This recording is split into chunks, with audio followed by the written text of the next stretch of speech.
Hello दोस्तों, स्वागत है आपका अपने चैनल एग्जामेजॉन पे। तो फिर से मैं हाजिर हूँ 11 मार्च 2021 के इंपॉर्टेंट इवेंट्स के साथ।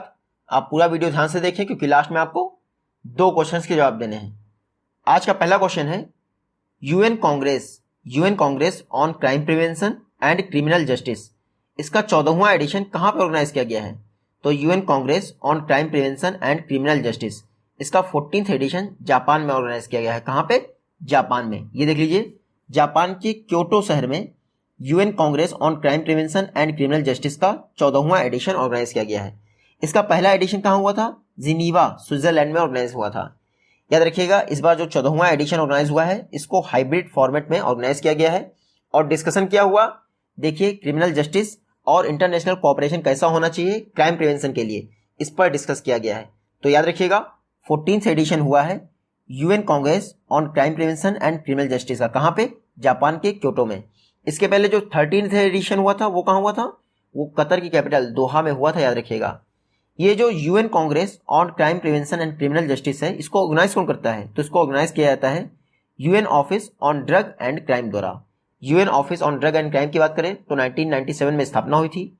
हेडक्वार्टर वियना, ऑस्ट्रिया में है और गधा वैले इसकी हेड है। नेक्स्ट क्वेश्चन है, इकोनॉमिक फ्रीडम इंडेक्स 2021 को किस कंट्री ने टॉप किया है? तो इकोनॉमिक फ्रीडम इंडेक्स 2021 इसको टॉप किया है सिंगापुर ने। किसने? सिंगापुर ने। ये देख लीजिए, लगातार दूसरी बार सिंगापुर ने इसको टॉप कर दिया है। इकोनॉमिक फ्रीडम इंडेक्स 2021 इसको रिलीज कौन करता है? तो यूएस का एक थिंक टैंक है, नाम क्या है? दी हेरिटेज फाउंडेशन। दी हेरिटेज फाउंडेशन ही इकोनॉमिक फ्रीडम इंडेक्स रिलीज करता है। इंडिया की रैंकिंग क्या है? तो 121। याद रखिएगा, इकोनॉमिक फ्रीडम इंडेक्स 2021 में इंडिया की रैंक है 121 और सिंगापुर ने लगातार दूसरी वर्ष टॉप किया है। टोटल 184 कंट्रीज का एनालिसिस किया गया है। इसमें डाटा है जुलाई 2019 से लेकर जून 2020 तक का। तो economic freedom index US government का एक थिंक टैंक है जिसका नाम है दी हेरिटेज फाउंडेशन, वही रिलीज करता है। दी हेरिटेज फाउंडेशन की बात करें तो 1973 में स्थापना हुई थी। हेडक्वार्टर वॉशिंगटन डीसी में है और चेयरपर्सन कौन है? थॉमस ए सॉन्डर्स। सॉन्डर्स का नाम कभी आपने सुना है प्रीवियसली? जी हाँ, भगत सिंह ने इनको गोली मार दी थी, मेरठ में, याद होगा। नेक्स्ट क्वेश्चन है, डस्टलिक। डस्टलिक एक ज्वाइंट मिलिट्री एक्सरसाइज है इंडिया और किस कंट्री के बीच में? तो डस्टलिक ये इंडिया और उज्बेकिस्तान के बीच में ज्वाइंट मिलिट्री एक्सरसाइज है, या फिर आप कह सकते हैं एंटी टेरर एक्सरसाइज है इंडिया और उज्बेकिस्तान के बीच में। नाम है डस्टलिक। देखिए, इसका फर्स्ट एडिशन उत्तराखंड में ऑर्गेनाइज किया जा रहा है और सेकेंड एडिशन उत्तराखंड में ही होगा, लेकिन उस समय माउंटेन और रूरल एरियाज में सिनारियो में काउंटर टेररिज्म के लिए ऑपरेशन कंडक्ट किए जाएंगे। याद रखिएगा, ये इसका सेकंड एडिशन ऑर्गेनाइज किया जा रहा है डस्टलिक एक्सरसाइज का। फर्स्ट एडिशन इसके पहले नवंबर 2019 में हुआ था। कहां पर? उज्बेकिस्तान की कैपिटल ताशखंड में। उज्बेकिस्तान की बात करें तो ये मैप में आप देख सकते हैं, ये है आपका उज्बेकिस्तान। कैपिटल क्या है? ताशगन। करेंसी क्या है? तो उज्बेकिस्तानी सोम इसकी करेंसी है और प्रेसिडेंट कौन है? Shavkat Mirziyoyev. नेक्स्ट क्वेश्चन है, एनएसडीसी। देखिए, फिनेंशियल सर्विस सेक्टर में जो यूथ हैं उनको नैनो एंटरप्रेन्योरशिप के लिए प्रमोट करने के लिए एनएसडीसी ने किसके साथ कोलैबोरेट किया है? तो एनएसडीसी ने साही पे के साथ कोलैबोरेट किया है। किसके साथ? साही पे। ये देख लीजिए, नेशनल स्किल डेवलपमेंट कॉर्पोरेशन ने साही पे के साथ कोलैबोरेशन किया है। साही पे एक एंड्रॉयड बेस्ड इंटीग्रेटेड प्लेटफॉर्म है जिसको मणिपाल बिजनेस सॉल्यूशंस ने डेवलप किया है। पर्पस क्या है? फिनेंशियल सर्विस सेक्टर के लिए यूथ में नैनो एंटरप्रेन्योरशिप को प्रमोट करना। तो यूथ में नैनो एंटरप्रेन्योरशिप को प्रमोट करने के लिए एनएसडीसी ने साही पे के साथ पार्टनरशिप की है और साही पे को डेवलप किसने किया है? मणिपाल बिजनेस सॉल्यूशंस ने। देखिए, एनएसडीसी का जो ई स्किल इंडिया प्लेटफॉर्म है या फिर ई स्किल इंडिया पोर्टल, उसी के द्वारा यूथ को डिजिटल ट्रेनिंग प्रोवाइड की जाएगी। याद रखिएगा, तो एनएसडीसी और साही पे ने कोलैबोरेशन किया है यूथ को नैनो एंटरप्रेन्योरशिप के फील्ड में प्रमोट करने के लिए। एनएसडीसी की बात करें तो 2008 में स्थापना हुई थी इसकी। न्यू दिल्ली में इसका हेडक्वार्टर है और सीईओ कौन है एनएसडीसी के? मनीष कुमार। वहीं सीएफओ कौन अपॉइंट हुए हैं? प्रकाश शर्मा। नेक्स्ट क्वेश्चन है, B2C business to consumer, B2C e commerce index 2020 किसने रिलीज किया है? तो B2C ई कॉमर्स इंडेक्स 2020 को रिलीज किया है अंकटाड ने। ये देख लीजिए, रिसेंटली अंकटाड द्वारा B2C e commerce index 2020 release किया गया है। मोस्टली फोकस है इसका लैटिन अमेरिका और कैरेबियन कंट्रीज पे। हालांकि याद रखिएगा, 152 कंट्रीज की रैंकिंग की गई है जिसमें इंडिया की रैंक है 71। तो B2C ई कॉमर्स इंडेक्स 2020 में इंडिया की रैंकिंग क्या है 71। इसके पहले 2019 में इसी इंडेक्स में इंडिया की रैंकिंग थी 75।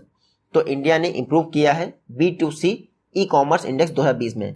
अच्छा, ये जो इंडेक्स है B2C जो कि बिजनेस टू कंज्यूमर को स्टैंड करता है या फिर रिप्रेजेंट करता है, इसको टॉप किसने किया है? तो B2C ई कॉमर्स इंडेक्स को टॉप किया है स्विट्जरलैंड ने।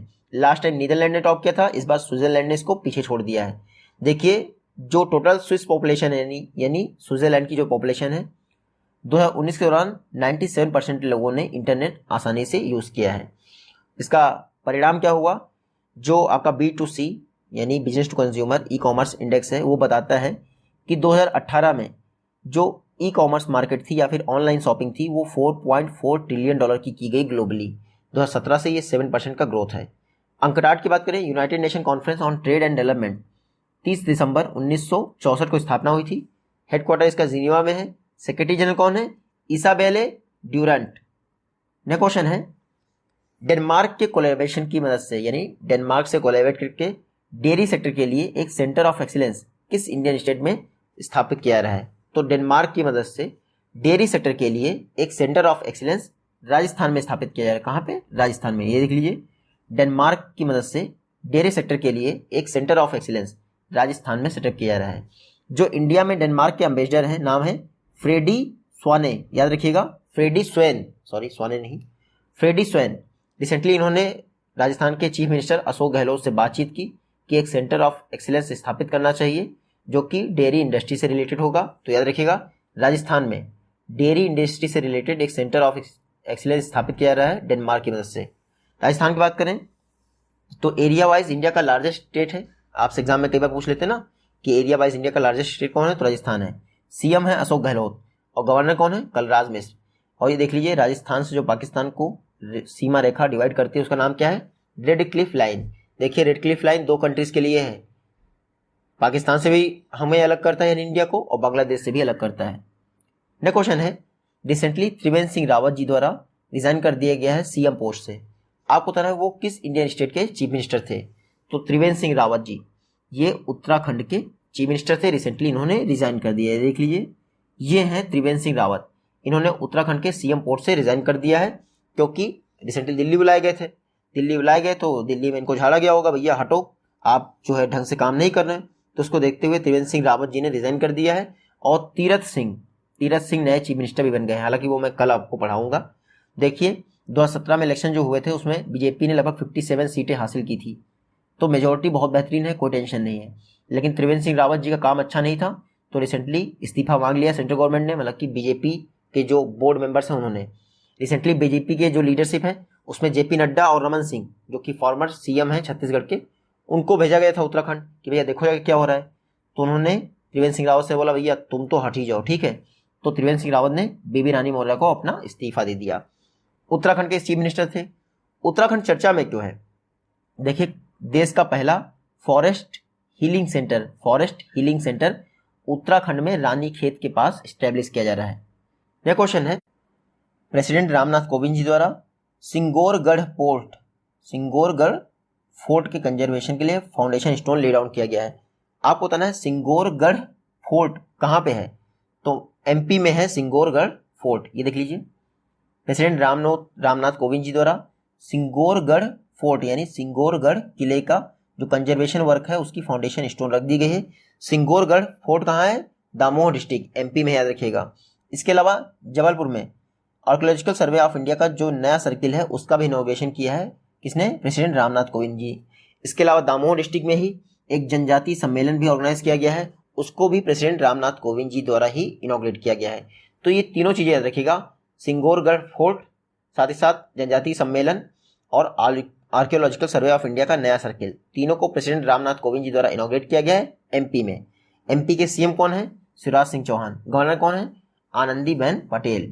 नेक्स्ट क्वेश्चन देखते हैं, इंडियन नेवल शिप, इंडिया का कुछ नेवल शिप है, ये जो है अपनी 3 दिवसीय यात्रा पर मोंगला पोर्ट पहुंच चुके हैं। आपको पता है मोंगला पोर्ट किस कंट्री में है? तो मोंगला पोर्ट है बांग्लादेश में। याद रखिएगा, मोंगला पोर्ट एग्जाम में पूछ लेंगे आपसे। देखिए, 50वीं वर्षगांठ मना रहा है बांग्लादेश 1971 के लिबरेशन वॉर की। तो इस अवसर पर इंडिया के नेवल शिप बांग्लादेश के मोंगला पोर्ट पहुंच चुके हैं 3 दिवसीय यात्रा पर। देखिए पहली बार ऐसा हुआ है कि इंडिया की नेवल शिप ने मोंगला पोर्ट का विजिट किया है, इससे पहले कभी भी मोंगला पोर्ट नहीं गए। आपको पता ही है 1971 में बांग्लादेश बना था, तो लिबरेशन वॉर हुआ था, उसकी 50वीं वर्षगांठ यानी गोल्डन जुबली जो है बांग्लादेश सेलिब्रेट कर रहा है। तो उस अवसर पर इंडिया के 2 पोर्ट जो है मोंगला पोर्ट पहुंच चुके हैं, याद रखिएगा। बांग्लादेश की कैपिटल क्या है? ढाका। करेंसी क्या है? टका। बांग्लादेश की प्राइम मिनिस्टर कौन है? शेख हसीना। प्रेसिडेंट कौन है? अब्दुल हामिद जी। ये बांग्लादेश देख लीजिए छोटा सा। चिट्टागोंग पोर्ट और मोंगला पोर्ट याद रखिएगा। कुछ समय पहले ही पीएम मोदी द्वारा मैत्री सेतु का इनॉग्रेशन किया गया था। मैत्री सेतु त्रिपुरा का एक शहर है जिसको बांग्लादेश के रामगढ़ से जोड़ता है, और ये मैत्री सेतु फेनी रिवर पर बना है, याद रखिएगा। 1.9 किलोमीटर के आसपास मैंने पढ़ाया था आपको। नेक्स्ट क्वेश्चन है माई लाइफ माई स्ट्रगल, ये किसकी ऑटोबायोग्राफी है? तो माई लाइफ माई स्ट्रगल बहुत फेमस इंसान है, खान अब्दुल गफ्फार खान, इनकी ऑटोबायोग्राफी है। ये देख लीजिए, ये है खान अब्दुल गफ्फार खान जी। इनको सीमांत गांधी यानी फ्रंटियर गांधी कहते थे। इनकी लाइफ स्टोरी है my life my struggle. Recently publish की गई है इंग्लिश में, रोली बुक्स ने पब्लिश की है। पहली बार इंग्लिश में इनकी ऑटोबायोग्राफी को लिखा गया है। लिखा किसने? इम्तियाज अहमद साहिबजादा। तो इंग्लिश ट्रांसलेशन किया है इम्तियाज अहमद साहिबजादा ने, जबकि ओरिजिनली ये बुक लिखी थी राज मोहन गांधी ने। तो याद रखिएगा दी फ्रंटियर गांधी, ये सीमांत माई लाइफ माई स्ट्रगल ये सीमांत गांधी जी की आत्मकथा है, जिसको लिखा था राजमोहन गांधी ने और ट्रांसलेट की गई है इम्तियाज अहमद साहिबजादी द्वारा। देखिए खान अब्दुल गफ्फार खान एकमात्र पर्सन है जिनको पाकिस्तान का निशान पाकिस्तान मिला है और इंडिया का भारत रत्न भी मिला है। खान अब्दुल गफ्फार खान जी को बाचा खान, बादशाह खान, फखरे अफगान भी कहते थे। और याद होगा आपको 1930 से 1947 के बीच में एक खुदाई खिदमतगार आंदोलन चला था, सर्वेंट्स ऑफ गॉड, ये खान अब्दुल गफ्फार खान जी ने ही चलाया था। नेक्स्ट क्वेश्चन है रिसेंटली किस कंट्री द्वारा पब्लिक प्लेसेस पर बुर्का या नकाब को पूरी तरह से बैन कर दिया गया है? तो रिसेंटली स्विट्जरलैंड ने बुर्का या नकाब को पब्लिक प्लेसेस पर बैन कर दिया है। स्विट्जरलैंड में रिसेंटली रेफरेंडम हुआ जिसमें 51.21% लोगों ने कहा कि भाई पब्लिक प्लेसेस पर बुर्का या नकाब नहीं होना चाहिए। तो इसको देखते हुए स्विट्जरलैंड ने बुर्का या नकाब पर बैन लगा दिया है। स्विट्जरलैंड में डेमोक्रेसी कैसी है? पब्लिक डिसाइड करती है कि डिसीजन ये होना चाहिए या नहीं।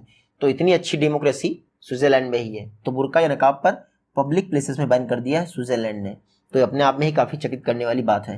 हालांकि सेफ्टी रीजन से आप ऐसा कर सकते हैं और लोकल कस्टम्स हैं अगर, तो वो भी आप कर सकते हैं। सेफ्टी रीजन मतलब मास्क पहनना अनिवार्य है तो आप कर सकते हैं।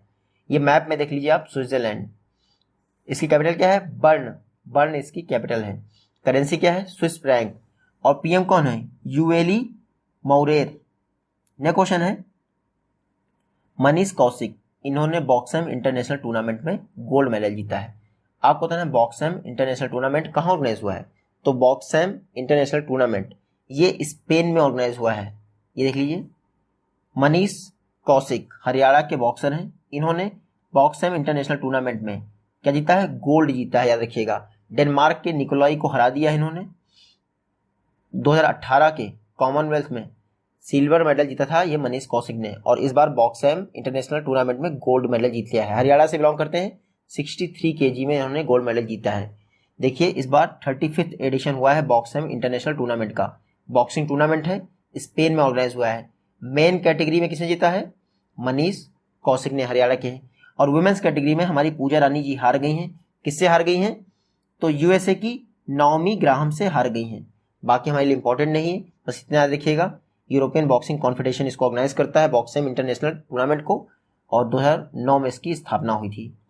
नेक्स्ट क्वेश्चन है international conference on multi functional electronic materials and processing यानी MEMP 2021 कॉन्फ्रेंस को किसने इनॉग्रेट किया है? तो MEMP 2021 कॉन्फ्रेंस को संजय धोत्रे जी ने इनॉग्रेट किया है। संजय धोत्रे जी कौन है? मिनिस्टर ऑफ स्टेट हैं for electronics and information technology ministry. Sanjay Dhotre ji द्वारा international conference on multi functional electronic materials and processing इसको इनॉग्रेट किया गया है। Recently centre for materials for electronics technology इसका 30वां फाउंडेशन डे था। उसी दिन ये international conference on multi functional electronic materials and processing को ऑर्गेनाइज किया गया है, और इसको इनॉग्रेट किया है संजय धोत्रे जी, जो कि मिनिस्टर ऑफ स्टेट हैं फॉर इलेक्ट्रॉनिक्स मिनिस्ट्री। देखिए संजय धोत्रे जी ने बताया है कि इंडिया में जो डोमेस्टिक इलेक्ट्रॉनिक्स का मार्केट था वो 2014-15 के दौरान 90,000 करोड़ का था, 1,90,000 करोड़ का था, लेकिन वो अब 2019-20 में बढ़कर 5,33,000 करोड़ का हो गया है। एनुअल ग्रोथ रेट देखी गई है 23% की। उसके अलावा इन्होंने ये बताया कि मोबाइल फ़ोन जो इंडिया में प्रोडक्शन होता था 2014-15 के दौरान, मोबाइल फ़ोन का प्रोडक्शन होता 6 करोड़ मोबाइल फ़ोन्स का, लेकिन 2019-20 के दौरान 33 करोड़ मोबाइल फ़ोन का प्रोडक्शन होता है इंडिया में। तो याद रखिएगा, international conference on multi functional electronic materials and processing inaugurate किया है संजय धोत्रे जी ने। यह क्वेश्चन है, सुपर 75 ये स्कॉलरशिप स्कीम है मेरिटोरियस गर्ल्स के लिए, कहाँ लॉन्च की गई है? तो सुपर 75 स्कॉलरशिप स्कीम को जम्मू कश्मीर में लॉन्च किया गया है। जम्मू कश्मीर के लेफ्टिनेंट गवर्नर कौन है? मनोज सिन्हा। इन्होंने रिसेंटली सुपर 75 स्कॉलरशिप लॉन्च की है। सुपर 75 स्कॉलरशिप वहाँ की गर्ल्स के लिए है। इंटरनेशनल वुमेंस डे यानी 8 मार्च को लॉन्च की गई है। देखिए, मोस्टली जो पुअर फैमिली की मेरिटोरियस गर्ल्स होंगी उनको स्कॉलरशिप प्रोवाइड की जाएगी। तो इसके लिए जो जम्मू कश्मीर के लेफ्टिनेंट गवर्नर है मनोज सिन्हा, उन्होंने सुपर 75 स्कॉलरशिप स्कीम लॉन्च की है। इसके अलावा जो मनोज सिन्हा जी हैं, उन्होंने एक नई स्कीम, नाम है तेजस्विनी, इसको भी अनाउंस किया है। याद रखिएगा, इसको जम्मू कश्मीर के मिशन यूथ के तहत रन किया जाएगा। तो तेजस्विनी स्कीम और super 75 scholarship scheme Jammu Kashmir में लॉन्च की गई है। ये देख लीजिए, तेजस्विनी स्कीम के तहत 5 लाख तक की फिनेंशियल असिस्टेंस प्रोवाइड की जाएगी गर्ल्स को, जिनकी एज होगी 18 से 35 वर्ष के बीच में। आप याद रखिएगा, ताकि वो अपना बिजनेस स्टार्ट कर सकें। नेक्स्ट क्वेश्चन है, OECD के अनुसार इंडिया की economic growth rate financial year 2020 के दौरान क्या रहेगी? तो 2022 में इंडिया की इकोनॉमिक GDP ग्रोथ रेट रहेगी 12.6%। ये देख लीजिए, organization for economic cooperation and development यानी OECD ने कहा है कि अपकमिंग फिनेंशियल ईयर में, यानी जो 1 अप्रैल से शुरू हो रहा है, उसमें इंडिया की GDP ग्रोथ रेट 12.6% रहेगी। हालांकि जो ये फाइनेंशियल ईयर जा रहा है, यानी कि 2021, इसमें बताया है कि इंडिया की GDP ग्रोथ रेट -5.4% रह सकती है। हालांकि अब देखते हैं क्या होता है, लेकिन 12.6% का है नेक्स्ट फिनेंशियल ईयर के लिए, और जो ये जा रहा है उसके लिए उन्होंने कहा है 5.4% का कॉन्ट्रैक्शन हो सकता है, ये माइनस में होगा, आप याद रखिएगा। बात करें OECD की, organization for economic cooperation and development, 30 सितंबर 1961 को स्थापना हुई थी। हेडक्वार्टर इसका पेरिस में है। देखिए, सेक्रेटरी जनरल कौन है? OECD के जोस एंजल गरे, और टोटल मेंबर कितने हैं? 37 OECD में। देखिए, इंडिया मेंबर नहीं है OECD का, हालांकि इंडिया FATF का मेंबर है। नेक्स्ट क्वेश्चन है, गिरीश चंद्र मुर्मू, इनको UN का जो पैनल ऑफ एक्सटर्नल ऑडिटर है उसका चेयरपर्सन रीअपॉइंट किया गया है। आपको बताना है कौन से वर्ष के लिए चेयरपर्सन बने हैं?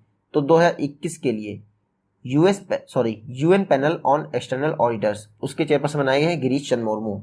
ये देख लीजिए, ये है गिरीश चंद्र मुर्मू, इंडिया के कैग हैं और जम्मू कश्मीर के फर्स्ट लेफ्टिनेंट गवर्नर थे GC मुर्मू। इनको रिसेंटली UN के एक्सटर्नल ऑडिटर पैनल का चेयरपर्सन बना दिया गया है दोबारा। जो UN का एक्सटर्नल ऑडिटर पैनल है उसमें 13 कंट्रीज हैं, इसमें इंडिया भी शामिल है, और GC मुर्मू 2021 के लिए उसके चेयरपर्सन हैं। जो इस समय इंडिया का कैग है वो 3 बॉडीज के लिए एक्सटर्नल ऑडिटर है, WHO के लिए है, FAO के लिए है, साथ ही साथ IPU इंटरनेशनल पार्लियामेंट्री यूनियन, इन तीनों के लिए इंडिया का कैग जो है एक्सटर्नल ऑडिटर्स है। तो UN के एक्सटर्नल ऑडिटर पैनल के चेयरपर्सन कौन बने हैं? GC मुर्मू 2021 के लिए बने, याद रखिएगा। ये मैंने आपको बता ही दिया, first lieutenant governor Jammu Kashmir के हैं, वर्तमान में कैग हैं इंडिया के। और याद रखिएगा, संविधान के आर्टिकल 148 में controller and auditor general of India का जिक्र है। नेक्स्ट क्वेश्चन है, VS पार्थसारथी रिसेंटली किस ऑटोमेकर कंपनी के प्रेसिडेंट पोस्ट से रिजाइन कर दिया है? तो VS पार्थसारथी ये महिंद्रा एंड महिंद्रा के प्रेसिडेंट थे। ये देख लीजिए, ये हैं VS पार्थसारथी, ये महिंद्रा एंड महिंद्रा के प्रेसिडेंट थे। 2000 में ज्वाइन किया था, यानी 20 वर्ष हो गए इनको महिंद्रा एंड महिंद्रा ग्रुप में प्रेसिडेंट बने हुए। तो महिंद्रा एंड महिंद्रा ग्रुप का जो mobility services sector and member of group executive board था, उसके प्रेसिडेंट थे। याद रखिएगा, महिंद्रा एंड महिंद्रा के प्रेसिडेंट VS पार्थसारथी ने रिजाइन कर दिया है। महिंद्रा एंड महिंद्रा का ये इंपॉर्टेंट नहीं है 1945 में स्थापना हुई थी। हेडक्वार्टर भी इंपॉर्टेंट नहीं है कि मुंबई में है, हालांकि CEO इंपॉर्टेंट है, पवन कुमार गोयनका महिंद्रा एंड महिंद्रा के CEO हैं। लास्ट क्वेश्चन है आज 2020 के लिए अफ्रीकन लीडरशिप में अचीवमेंट के लिए इब्राहिम प्राइज मोहम्मदो इसौफू को दिया गया है। आपको पता है मोहम्मदो इसौफू किस अफ्रीकन कंट्री के करंट प्रेसिडेंट हैं? तो मोहम्मदो इसौफू नाइजर के करंट प्रेसिडेंट हैं। ये देख लीजिए, ये है मोहम्मदो इसौफो, इनको 2020 का इब्राहिम प्राइज मिला है अफ्रीकन लीडरशिप में अचीवमेंट के लिए। देखिए 6वें रिसिपिएंट हैं, यानी 6वां इब्राहिम प्राइज मिला है मोहम्मदो इसौफो को, नाइजर के प्रेसिडेंट हैं, इतना याद रखिएगा। ये इब्राहिम प्राइज किसी भी अफ्रीकन कंट्री द्वारा, यानी अफ्रीकन कंट्री के हेड द्वारा बेहतरीन परफॉर्मेंस के लिए या फिर बेहतरीन अचीवमेंट्स के लिए दिया जाता है, यानी अफ्रीका में ही जब वो अचीवमेंट होगा तभी दिया जाएगा। तो इब्राहिम प्राइज मोहम्मदो इसौफो को दिया गया है, 6वां एडिशन है इब्राहिम प्राइज का। और ये मोहम्मदो इसौफो किस कंट्री के प्रेसिडेंट हैं, तो याद रखिएगा नाइजर के प्रेसिडेंट हैं। 2007 से इब्राहिम फाउंडेशन द्वारा ये इब्राहिम प्राइज दिया जा रहा है अफ्रीकन लीडरशिप के लिए। ये आज की वीडियो से क्वेश्चन है, आई होप कि आप इन दोनों का जवाब दे पाएंगे। जल्दी मिलते हैं आपसे नेक्स्ट वीडियो में, तब तक के लिए take care, good bye and जय हिंद।